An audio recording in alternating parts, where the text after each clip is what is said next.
Come and fly away with me. Come and fly away with me. Come and fly away with me.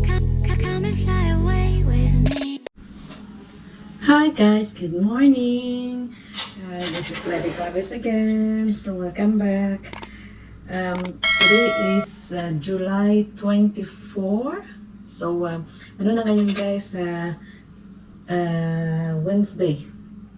So today is my third day on my vacation guys. My 2 weeks vacation it was started last Monday. So 2 days ago hindi ako nagpa-vlog guys. Gustuhin ko man pero sobrang busy ko talaga, so hindi ako nakapag-vlog. So ngayon lang ako mag-start ng vlog ko guys. So kasi Monday may kami guys, may appointment ako doon sa hospital, and then daming ganap the whole day, sobrang busy talaga. And then yesterday ganun din, hospital pa din the first thing in the morning, and then punta na naman ako ng dami kong ganap na hapon guys. And then new hair na pala ako ngayon guys, nagpagupit ako ng buhok kahapon kasi parang napapagod ako sa long hair. Tapos ang daming siya guys na nalalagas yung mga hair ko. So I decided na magpagupit. So nagpagupit ako kahapon. And then daming ganap din namin kahapon guys. And then ngayon may ganap na naman kami guys. Ay wala kaming kanina may ganap siya kahapon. Kasi in the first week kasi guys ng vacation ko, full everyday may ganap. Tapos today, kailangan kong breakfast para tayo guys. Ito yung breakfast ko guys, or rice and eggs. Mag-rice ako guys pag wala akong work. Pag nag-work ako, hindi ako nag-rice. Ngayon, grabe yung rice ko ngayon guys kasi wala akong work. So yan, kain muna tayo guys ha.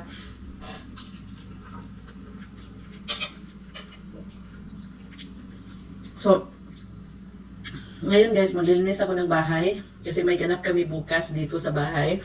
Today, mag-prepare ako sa mga lulutuin ko for bukas kasi darating yung husband ng ko guys, ng kaibigan ko. At saka dito namin gagawin yung welcome party niya. So, dito magluluto kami dito bukas.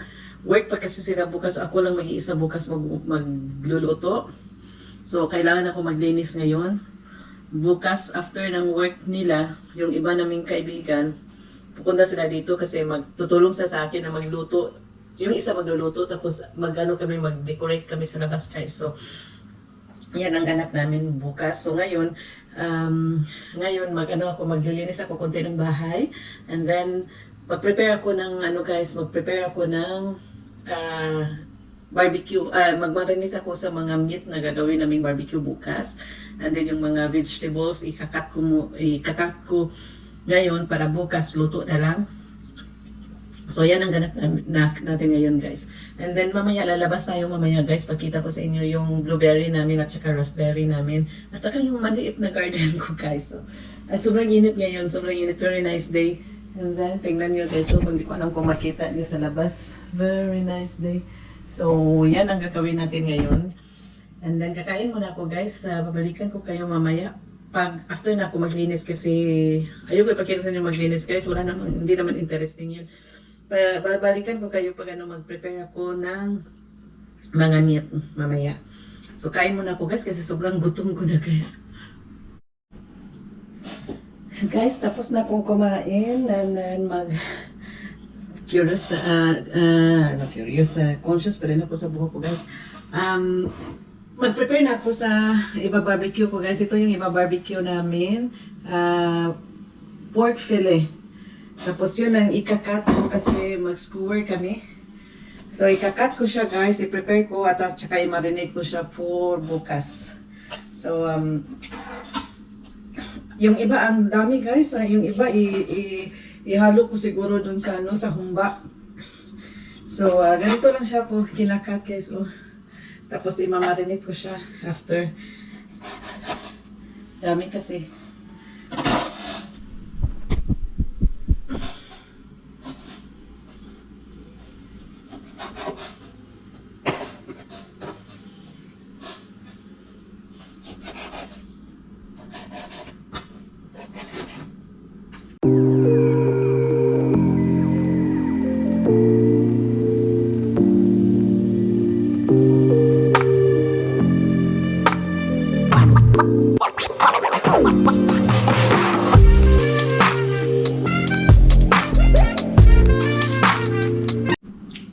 So guys, tapos na akong mag-cut dun sa sa pork barbecue.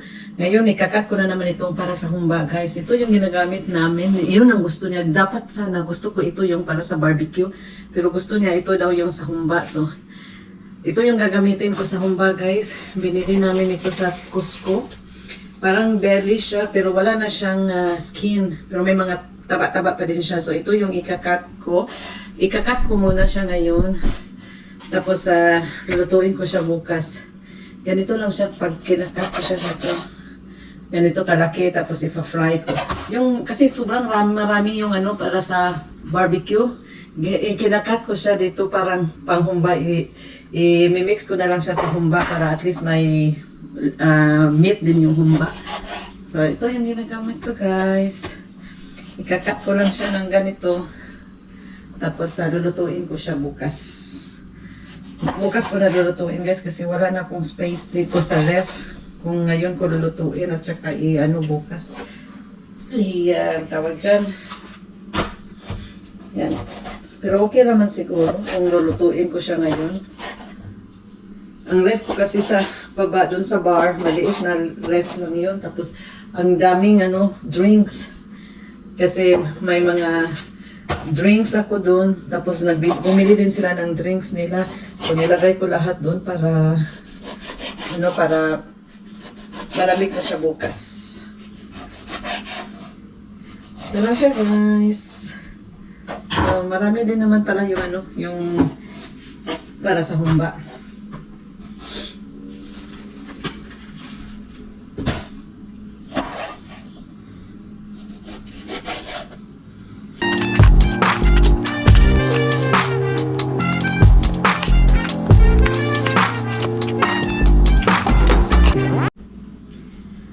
Hey guys, natatapos na ako sa mga meat.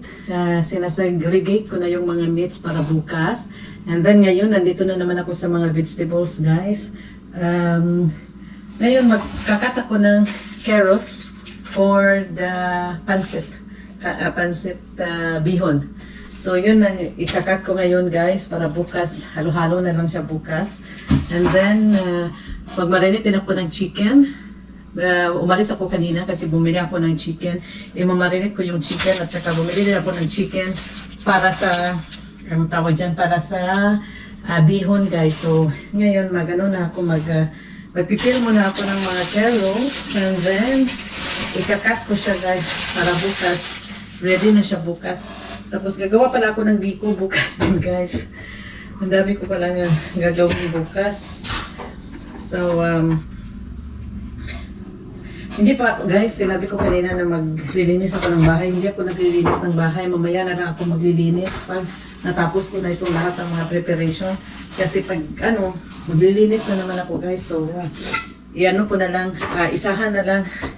Ako dito, mag-prepare ako. After nito mag-prepare, saka na ako maglinis. And then, mamaya, kasi mamayang gabi, alis kami mamayang gabi, ipipick up namin yung husband ng friend ko. So, yan ang ganap ko ngayon, guys. Ikakat ko muna ito lahat. And then, after nito, after nito? Yung beans, mamaya ko na siya ikakat. Mabukas na siguro, parang pangit yata pag ikakat ko ahead of time. So, bukas na lang siguro yun. And then, may pala kami bukas, guys. May puchero. Hindi ko alam po paano gagawin yan. Basta, lang siguro, beef with bones. And then, parang sinigang style, guys, sa sabaw. Para gusto niya na may sabaw din. Hindi kasi kakain ng pork yung husband niya. So, chicken at saka beef. Yung pork sa amin yun. Kaya gagawa ko ng, chicken barbecue. Para sa kanya yung chicken barbecue. Tapos yung pork sa amin yun. So, yun ang kanyang diet, guys. Muna ako, mag-prepare muna ako. So, yan.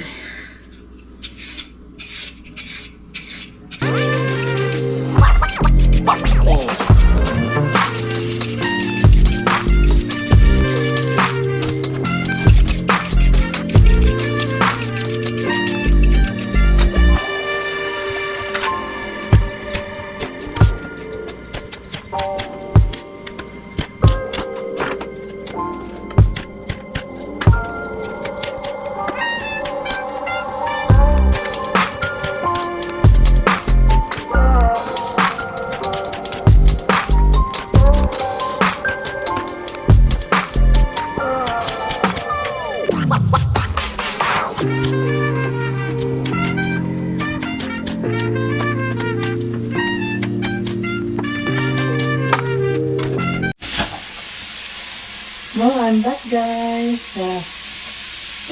Change yung mind ko. So mag-start na lang akong mag-cook ng ano ngayon ng humba. Yan yung humba ko guys. Pinag-prito ko muna. Ako na ano ko muna yung mga ang tawag dyan, yung mga fats niya.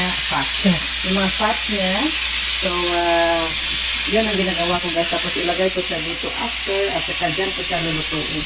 So yan, nag-change yung mind ko kasi parang wala naman ako masyadong lilinisin guys. Yan lang oh.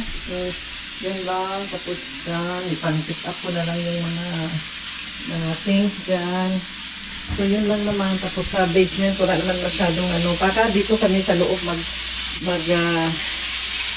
mag-set up ng decoration guys bukas kasi na-announce na yung forecast kasi is rain bukas. So mas okay kung dito sa loob siguro. Sayang kasi mas maganda sa labas eh. Mas marami kami, so maraming space. So yan guys, nagluluto muna ako dito ng ano, ng humba. Ganito kasi magluto sa amin before kasi maraming, diba sa atin sobrang maraming yung taba. Tapos dito kasi wala kasi masyadong taba. So, pag akong nagluluto, hindi ko ginaganito. Dinidiretso ko na lang. Parang sinisir ko lang ng konti, pero hindi ko na pinano yung taba-taba. Kasi wala naman kasi taba ng yung niluluto ko. Sila kasi gusto nila na yung may taba. At saka yan ang binigay niya sa akin na meat. So, ano ko na lang siya. Kunin ko muna yung mga fats, yung taba-taba. So, yan lang guys. Ibabalik ko kung mamaya. Pakita ko sa inyo pag mag-start na ako magluto.